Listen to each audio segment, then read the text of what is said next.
Authenticity. Do you be authentic? It feels as if being real is a buzzword or maybe a fleeting moment in time. But what does one do when their authentic self is offensive or maybe offensive to others? We're going to talk about it.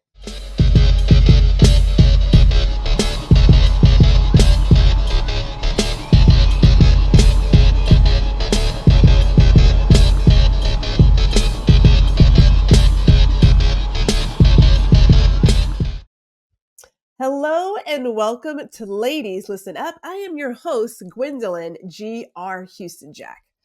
And I know that, like all of you, you have heard for the past 1, 2, maybe 3 years about the power of being authentic, living one's authentic life, showing up in authenticity. Yeah, we say it so often. I'm thinking at this point, it really is a buzzword. So I figured, why not bring on a special guest who can help us walk through this conversation and really talk about how to still show up as your authentic self, even if, I should say if and when, your authentic self may be just a tad offensive to a few others. So let's get welcome. Let's get ready to welcome our special guest.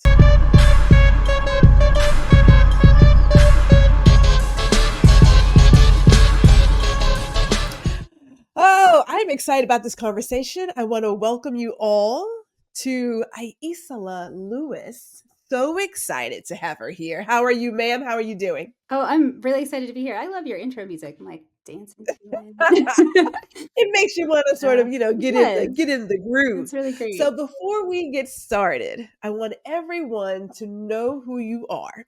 So I am going to, because people, trust me, we have someone who's going to bring a great deal of information to us. So let me introduce to you Aicila Lewis, who prefers she and they. She brings 20 plus years of leadership to her role as the founder and director of motivation at Bicurian Consulting. She is also a community organizer who was awarded a congressional certificate of special recognition.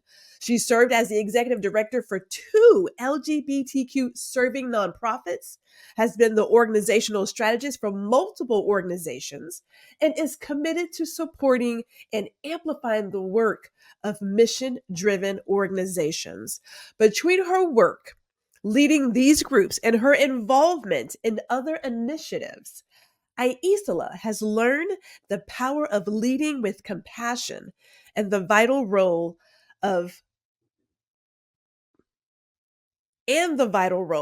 equity plays in creating work that endures. Let's welcome Aicila to Ladies Listen Up. We are excited. I am excited. I'm excited. She sounds really cool. My dear, you are very cool, just in case you didn't know. So before we start, I want to thank you for sharing your experience with us because, when I think about showing up authentically, right? For some people, I have heard them use the phrase, you're too much, right? And so when people discuss being themselves, but being whole in different settings and places and spaces, sometimes I believe we find ourselves dimming our lights a little bit. Would you say that's something that's possible? I absolutely have experienced that. It can be a challenge to navigate how to show up as yourself and also not feel like you're too much or you're causing to being fussy. That's one I don't like. I like to be fussy. So, knowing that we're going to have this conversation, we are going to talk about authenticity and the guest filter.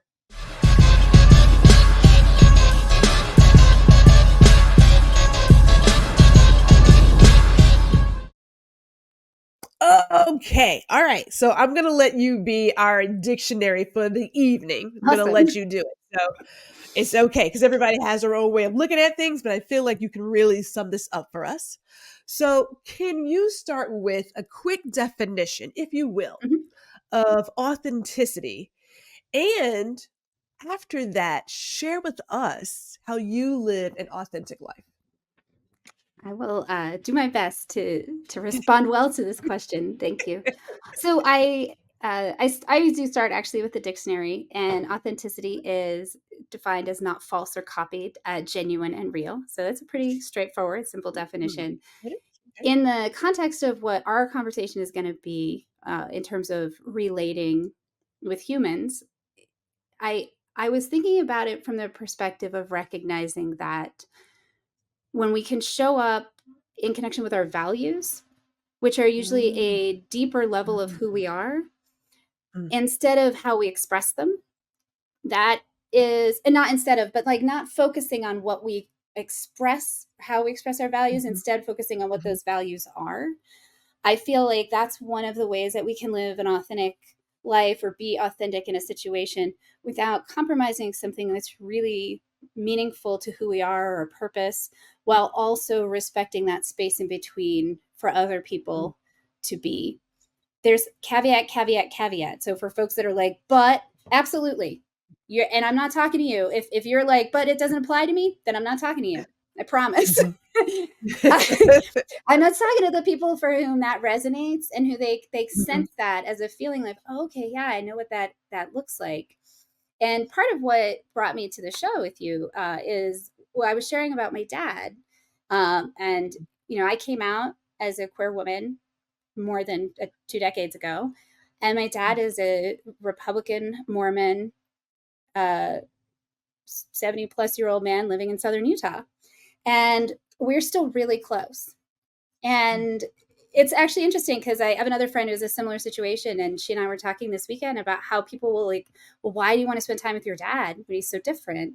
And I was like, and so she and I kind of had that conversation again, and I was just like, well, because we love them, and mm, and regardless of where my dad stands politically, his he and I have very similar values. We express mhm, them differently, and mm, and sometimes that's where we'll come to odds. We're both very quick to offer our opinion, and so there's definitely been those heated conversations. And we also deeply value our love for each other and our family, and mm, we both really value service. And so we serve in different ways. I served obviously as in the nonprofit world. He serves in his church. The value that brings us both to that is service. So we can yeah. connect on the importance of service. We can connect on the importance of community. There's a lot of ways that we can engage. And so it's a little bit of a deviation from your question, but for me, that's really what I've learned that really does work for me is really noticing, okay, one, what is this relationship to me? If it's Mhm, really worth the mhm, discomfort of doing the work, because that's what it is. It's doing the work. And and is it a place that I can connect on our values? There are some people who are actually really great folks in the world that we don't share values, and it's hard to connect with them, period. Like, because mm. that's a big part of how I show up in the world, is trying to live into those values. So that would be how I would say I do my best. And let's be clear, I don't get it right. There's no such thing as getting it right in my view. No.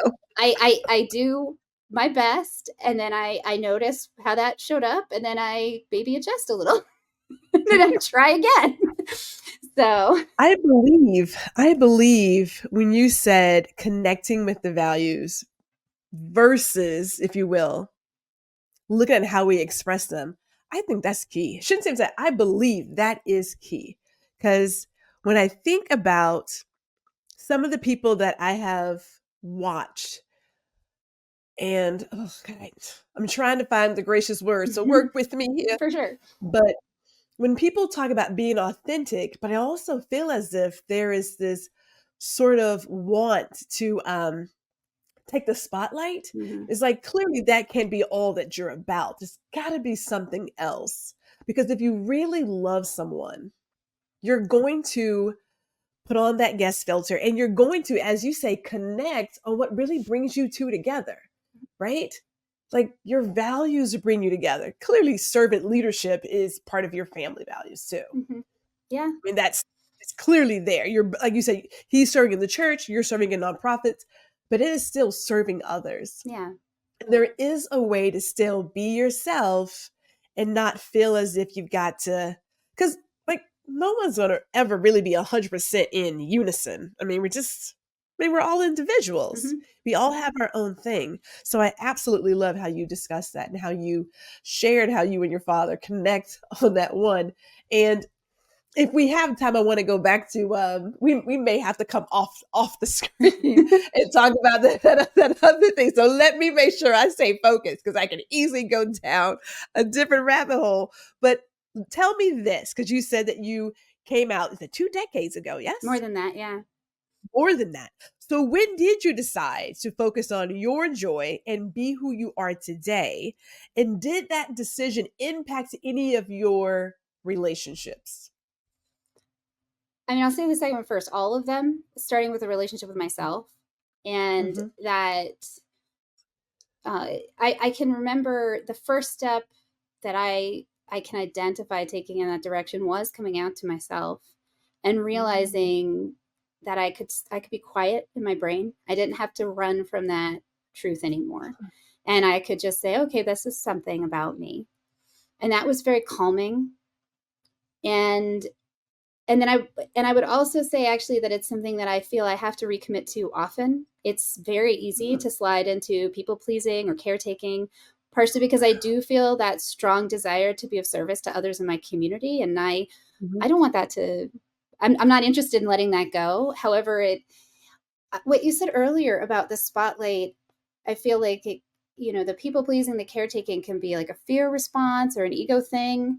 Yeah. And so constantly recommitting to what is my value here? Where is this place of service? Am I putting myself into this in a way? Because that's not joy to me, right? Yeah. But it can be an easy thing to fall into. And I had a realization as well that, if I don't prioritize my life, no one else is going to. Like it's actually my life. I am the one that has to be in charge of making it a priority. And it's hard sometimes. I had little kids and I will, in this life as women, we get an expectation that once again, if you have a joy in service, it's very easy to fall into. Yep. And so it can feel, and I one of the things I noticed like when my kids were younger is because I felt so excited about them, I would actually put stuff off for them because I felt like it was like I was excited about it. I was like, that's dumb. Mm. It's just around. I'm gonna do that first. And and then just very practically, if I don't include my joy, my fulfillment, my life in some way, I'll resent people. Mm. That's not their fault.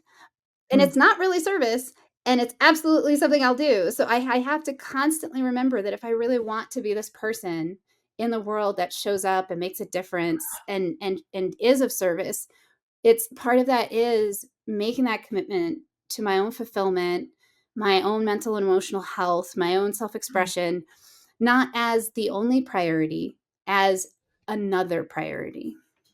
Oh, that should be on a t-shirt. That should be on a t-shirt. Oh my. That is, it does put it into perspective because lately, as I should say, as of late, Mhm, and I keep going back to, the pandemic was like a kick in the rear for a lot of us. mhm, And it just shook up some things and made most of us reevaluate some things. But when it comes to, as you say, recommitting to yourself, your joy, taking care of yourself, and that it is one of the priorities. It needs to be one of those priorities. It doesn't have to be an either or. We really can, I don't want to say do it all, but there is a way to balance mhm. everything. And I know people have talked about, pour from an empty cup, which is impossible. Right? It is impossible. Mhm. There is no making more out of that. It's like this is empty and it's gone, right? Or as they typically talk about the sort of airplane Yeah, the oxygen scenario mask, when yeah. the oxygen mask, right? Like you got to take care of yourself, Mhm. but putting those priorities in order, That really should be on a t-shirt, sister. We're gonna have to make you some merch. We're gonna get you some some Love it. merch committed before this is over. So let's keep going into that. Let's keep digging into that because people do say that being authentic is impossible, that there's always this sort of mask that we're wearing. Now, I don't believe in masks, although I have seen it. Mhm. Social media, people are living this double life, and that's their business. That's their business. How they manage it, not really sure, because that's a lot of work if you ask me. But having to adjust your language or behavior, I don't see that as not being authentic. I see it as putting on a filter. Yeah. Because I'm going to go ahead and say it. I can say some things. I can. My mother is a retired minister. Out of respect for her and for the others in the room, I just put on a guest filter, right? So, what are your thoughts on that? Do you believe that, yes, you can still be authentic and wear a guest filter? I will say a qualified yes, in that I absolutely, yes, I do believe that. And I also recognize that there are some there's a personal place, like I was saying before, like there's your values and how you express them. And I also Mhm. feel like I think choice is a big part of it. So like if you're in a position of no power and you absolutely cannot be authentic around things that are truly a part of who you are, Mhm. I think that's a different scenario than the guest filter that you're talking about. So that's the distinction that I want to make is, if you're at work, Mhm. and this isn't as common now, but it's still common, and you're not allowed to say ask for a pagan holiday off because your boss is not supportive of that religion, or maybe a Muslim holiday. I would say in that place, being authentic might feel dangerous. And so Mm. it wouldn't feel like a guest filter so much as an armor. Mm. And I think Oh, armor is different and has a different impact on you. Whereas that what you're talking about, that guest filter. So like when I was talking about my dad, I actually just visited him for the holiday, and it's part of what led to us, I was talking about that. He had called me a few weeks before in the early October and was mentioning how I just come up with one of his friends. And his friend was, mm. I was like, what about that?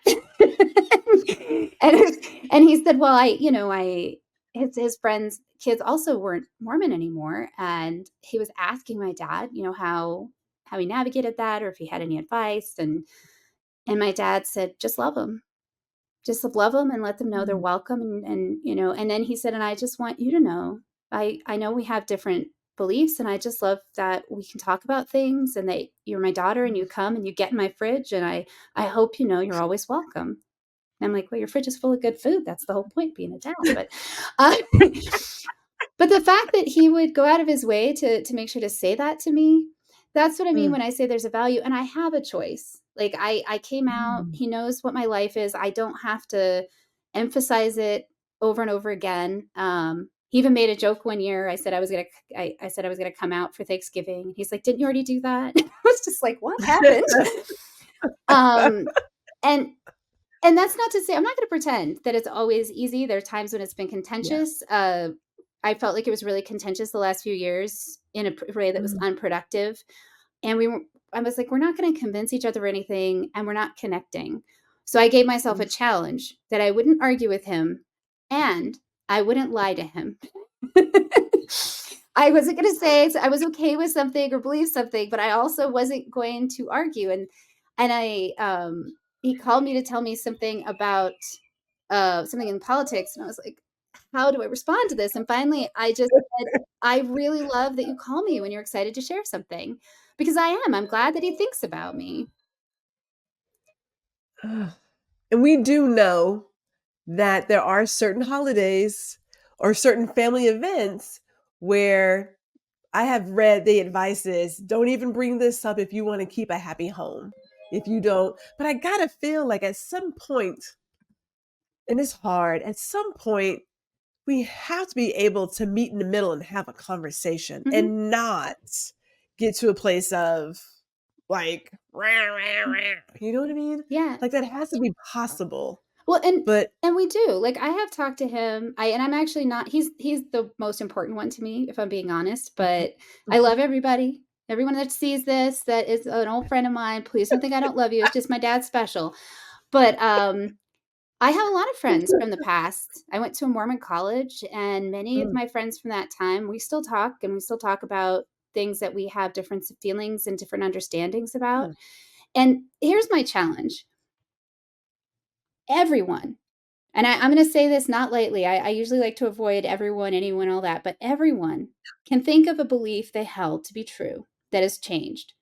If you have had a romantic relationship even once, you thought that person was the bee's knees, and then you thought maybe no. not so much. So, so So, hopefully this right? yeah. We've all had that experience of believing something completely fully and then Mhm. realizing that we understand it in a different way.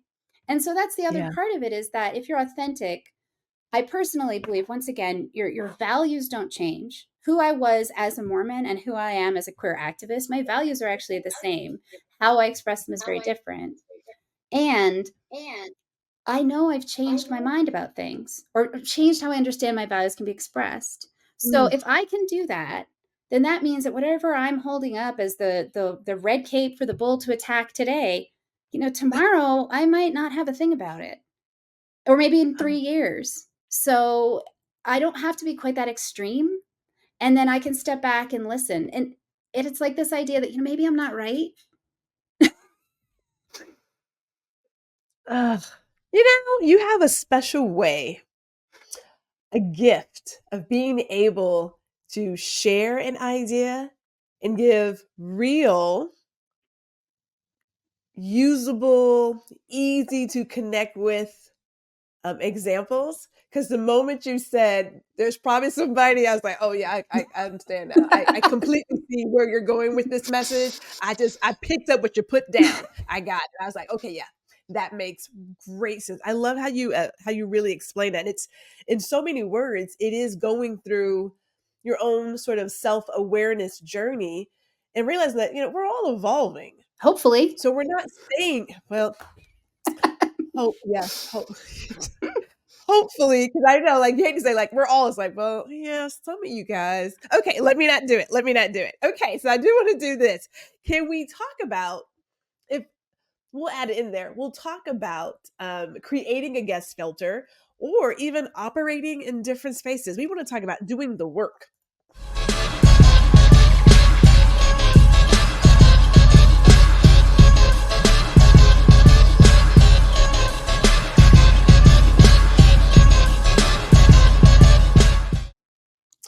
All right, so we've been discussing great deal about showing up authentically. And I really appreciate the part where you mentioned choice, and having that armor. Because there are different situations that make it's nothing is ever so black and white. Mm-mm. I mean, it's Unfortunately. really shades of gray.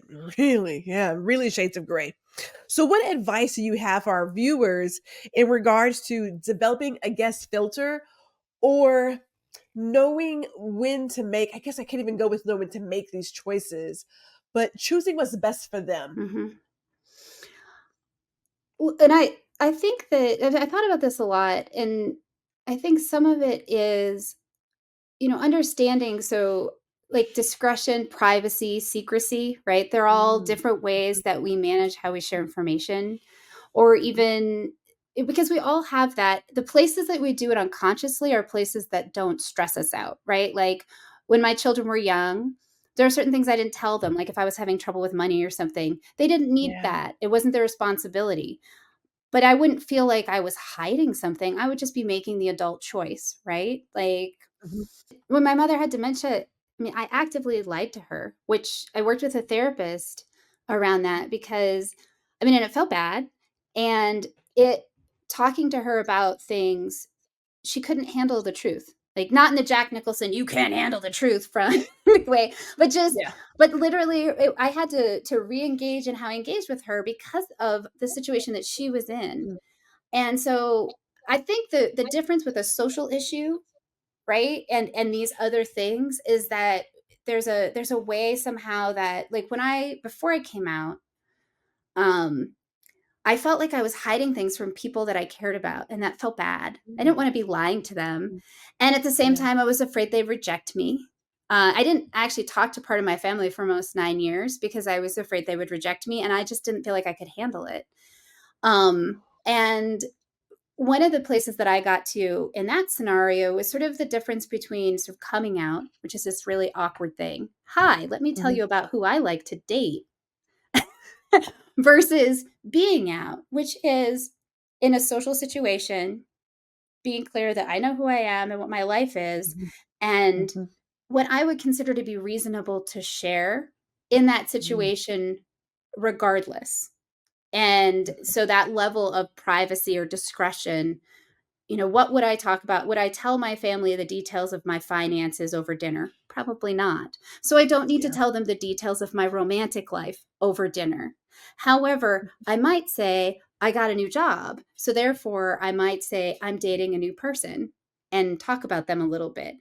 Because I think that's the part of it is we get caught up in the topic, but we actually do this all the time. And Yeah. so figuring out how to understand what that level of privacy or discretion that we tend to, because Mm. like my best friend and I, we talk about everything. I would not want, I would not talk about things with my family the way I talk about them with my best friend. It's just the way it is. They want to, I don't want to. Yeah. Right? And so I think that's the other part of it is we don't have a lot of one of the things that you and I talked about before, we don't have a lot of modeling.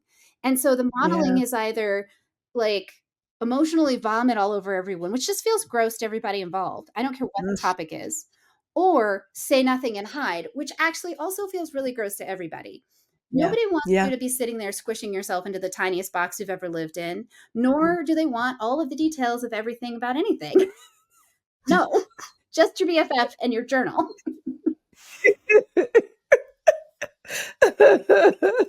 That I was sitting here thinking about when you said, discretion, and I kind of wonder. No, there's not a wonder. There is this assumption, because it is an assumption, that with social networks, media's platforms, some of us don't know where to draw that line in discretion. Mhm. And we say everything is great. It's like, is it? Is it really? Do we really need to know all of that? Do we? I mean, I have to admit, I did go on and I started com- I'm going to say I started expressing myself in the regard to the prices of certain garments that only women have Mhm. to deal with. Hmm. And then I thought, but there's a lot of women in my tribe, so I'm sure that they, so certain things you're like, yeah, I can talk about that and it wouldn't be so bad, but there'd be other things that I probably wouldn't. But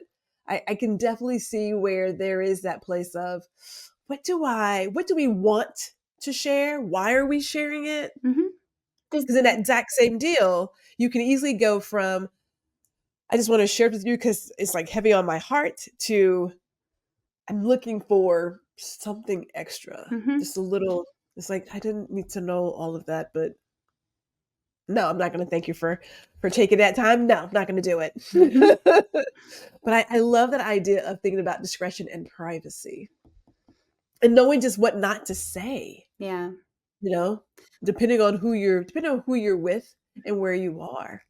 There are just, I mean, there's clearly some stuff that I say to myself in this room that I just wouldn't say elsewhere. Yeah.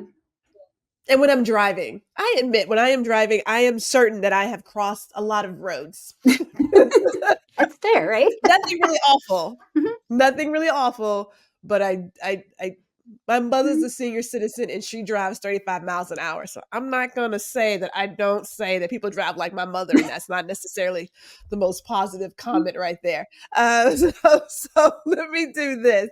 First of all, thank you so much, Aicila, for sharing your advice in these actually beautiful examples that are real life, that everyone who is watching truly can connect with, and see how they can get in there and do the work and figure out to make better choices, to, I'm going to say, choose spaces that are even better for them, and even develop that guest filter. If people wanted to connect with you and learn more about what you do, where can they find you?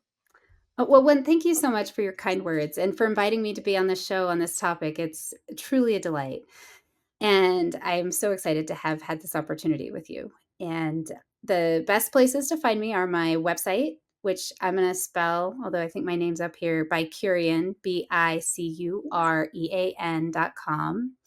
And then also my podcast, Business as Unusual, is on Apple and Spotify and all the other places, but it's also on that website. And I would love to have folks stop in, say hi, share their thoughts. I'm constantly curious about how folks find that balance for themselves, because it can be Mm, mm. really challenging to, like I said, I fall into people pleasing just like anybody. I'm not going to pretend I've got this down. I just have some tools and ways that I've developed that help me feel more like I can live in alignment, which lets me do and be more in my life. Oh, goodness. I could talk to you all day and make t-shirts from everything you just said. So let me say this to all the viewers who have tuned in today. Thank you for tuning in with us. And remember to give yourself the space and grace to grow and learn. Have a good day.